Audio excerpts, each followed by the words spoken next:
ser aberto ao público. Tem uma pesquisa que foi realizada ano passado, que eu achei muito interessante, que o público brasileiro, internacional, é o que mais visita o Louvre. Ou seja, às vezes não conhece o museu da sua cidade, mas vai para Paris e conhece o Louvre. Então, a gente tem que repensar por que ele não conhece o meu museu, mas visita o Louvre. Né? É chique. Mas por que não é chique ele visitar um museu? Porque ele está sendo representado. Né? Então a gente tem que repensar isso aí também. Mas cabe a nós, gestores, mudar essa ideia. Tá? Paralelo daí com o Brasil, a gente tem, em 1815, né, com a vinda de Dom João VI, a Escola Nacional de Belas Artes. Né? Então, com a vinda também da missão francesa, inicia-se todo o processo e também o acervo que ele trouxe de Portugal. Na realidade, ela é uma escola, mas ela é um museu. Né? Primeiramente, ela é conhecida como Escola Real de Ciências, Artes e Ofícios, né? Hoje ligado ao MEC, né? A Universidade do Rio de Janeiro. Então, foi um dos primeiros centros de memória do Brasil.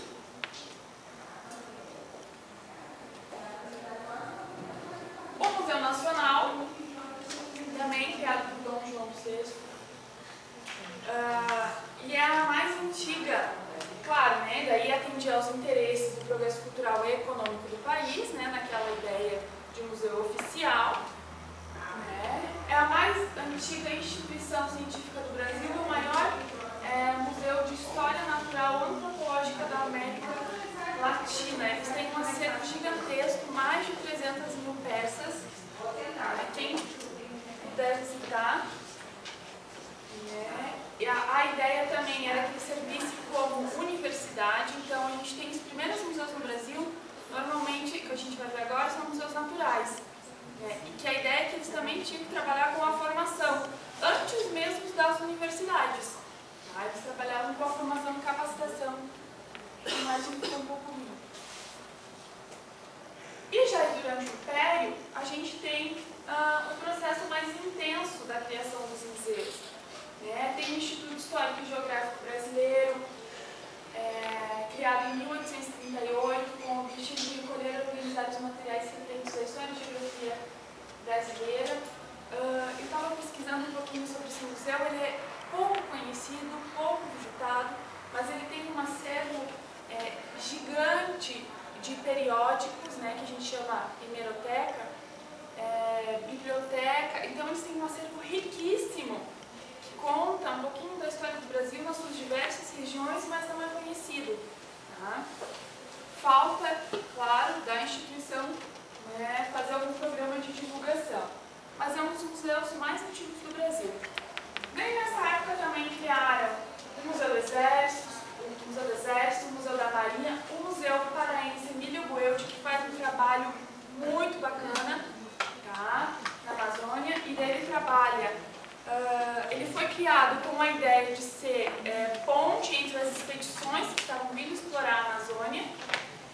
Tem as fotos da criação. Aqui eu trouxe uma foto bem curiosa, que é dos funcionários lá em 1907. Então eles já tinham essa equipe grande lá em 1907. E eles fazem um trabalho muito legal. Eles têm várias publicações, um setor educativo que trabalha fortemente com a comunidade. Eles têm uma gestão exemplar. Tá? Se vocês quiserem dar uma olhadinha depois no site deles, é bem interessante. Já em 1995, cria-se o Museu do Ipiranga, o Museu Paulista, mais conhecido. Aqui eu trouxe um pouquinho do acervo, também Museu Natural. E daí aquela ideia que eu já falei para vocês, que antes das universidades era um museu que tinha que trabalhar com a formação e capacitação.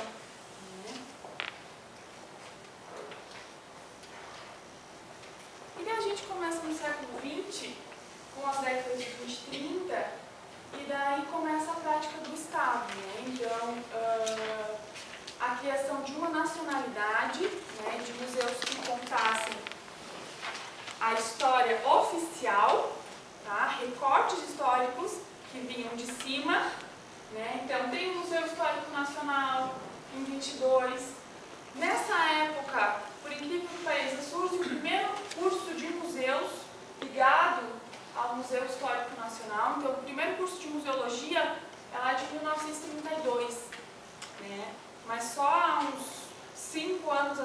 que a gente começou, as escolas de museologia começaram a surgir. Hoje a gente tem em torno de umas 15? 14 em todo o Brasil. Então foi por muito tempo lá em Rio, sendo a única escola de museologia, né? Isso dessa deficiência de profissional que a gente tem em todo o Brasil. Em 1934, daí, nessa ideia ainda de manter os monumentos, né, o patrimônio como história oficial, foi criada a Inspetoria de Monumentos Nacionais, antes mesmo do ISFAM, né, que é o órgão anterior ao IFAM, já tinha o órgão de Inspetoria de Monumentos Nacionais. Em 37, o Museu Nacional de Belas Artes. Em 38, o Museu da Inconfidência, em Minas. Em 40, o Museu Imperial, no Rio. E na década de 60, que a gente tem um boom muito grande nos museus municipais.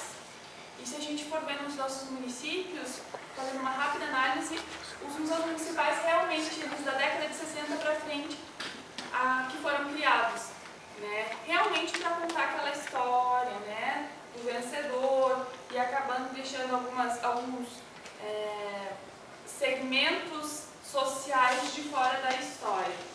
Então, por muitos anos, era esses os museus que o Brasil vinha formando, tá? De história oficial. Daí, nesse século, é formado o Museu Villa-Lobos e da República, os museus militares, né, os museus municipais e o Museu Laudar Segal, que hoje também é referência. E daí, nessa época, os museus eles já tinham aquela noção de salvaguarda, preservação, comunicação, ideia de educação, né? Mas a ideia que eles tinham era que o museu ele fosse uma ilustração para as aulas, tá? Um complemento, que ele não fosse integrado, como hoje a gente luta para que seja, né? Que o museu seja integrado à educação. E a ideia nessa época, ainda pequenininha, era que o museu fosse uma extensão. Então iam lá para aprender um pouquinho mais sobre aquele tema que estava em sala de aula. E hoje em dia a gente sabe que isso é muito mais profundo, né? Mas já existia essa ideia. Na década de 70, aí com a evolução dos movimentos estudantis, né, e de toda a movimentação social que estava acontecendo, não só no Brasil, mas em todo o mundo, acaba acontecendo uma crise da identidade. Né? Então, os museus que eram ditos oficiais, de discurso oficial, acabam tendo que começar a repensar as instituições. Né? As pessoas estavam querendo que essa história fosse contada de forma diferente. Né? Eles eram realmente rotulados como um instrumento de veiculação de discursos oficiais. E é nessa época que acontece em Santiago do Chile um movimento que é importantíssimo na museologia, que é a Mesa Redonda de Santiago do Chile, que tem início a nova museologia que a gente se chama hoje. Então, da década de 70 para cá, os museus têm se transformado nesse sentido de pensar que eles são de uma inovação cultural, tá? Que eles têm que ser abertos à comunidade, que eles têm que dar espaço para essa comunidade, que a exposição tem que ser da comunidade, ser construída coletivamente. Essa é a ideia que começa a surgir na nova museologia. E daí os museus, os países como México, França, Suíça, Portugal e Canadá, eles já estavam trabalhando dessa forma, né? E o Brasil se insere na década de 70. Então, é um marco que estabelece as fronteiras entre a museologia das coleções, aquela tradicional, né, e aquela que concebe o museu como instrumento de desenvolvimento social. Então, da importância de a gente trabalhar isso dentro das nossas instituições, até para a sustentabilidade delas. E é nesse momento que a gente começa a ampliar a visão de museu. Então, hoje, a gente já tem a ideia de que o museu não é apenas aquele edifício, né? Não é aquele prédio. Zoológicos, fábricas, jardins, então tudo, sítios arqueológicos, tudo começa a ter um olhar museológico. Né? O que a Rubia estava comentando da cidade de vocês, Gaiópolis, já recebeu esse olhar museológico na questão do moinho. É um museu. É um museu a céu aberto. Então, essa ideia de ampliar o olhar na questão do processo museológico que a gente vai ver daqui para frente. O museu não é só o edifício, tá? Ele é muito mais. Tem que ser pensado no seu entorno, para fora, para fora. E aqui eu trouxe o encontro do Minon, que vai acontecer nos dias 8, 9 e 10 de agosto, no Rio de Janeiro. Mas fica o convite. Desde a década de 70, vem se discutindo muito essa questão da nova museologia. Tá?